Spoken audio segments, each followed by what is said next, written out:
Hi, AT from CNC at Home.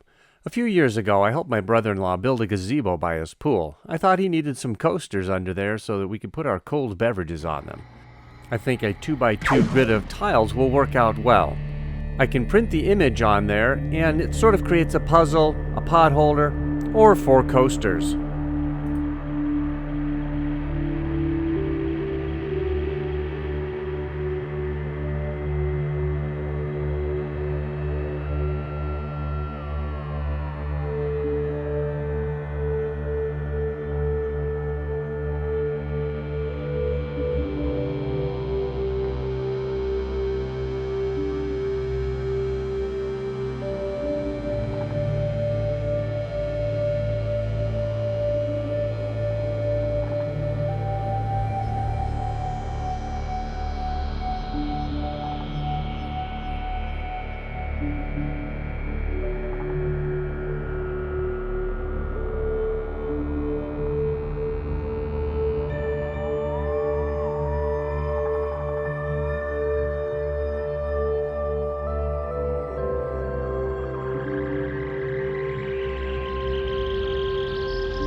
Once the coasters are done, it's just a matter of cleaning the paint off, putting the cork backing on, and these are ready to go.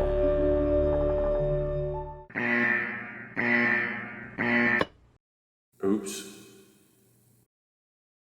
Hi, I'm AT from CNC at Home. If you like our content, help support our channel by clicking on subscribe and liking our videos. Thank you for watching this video. Have fun with your CNC at Home projects.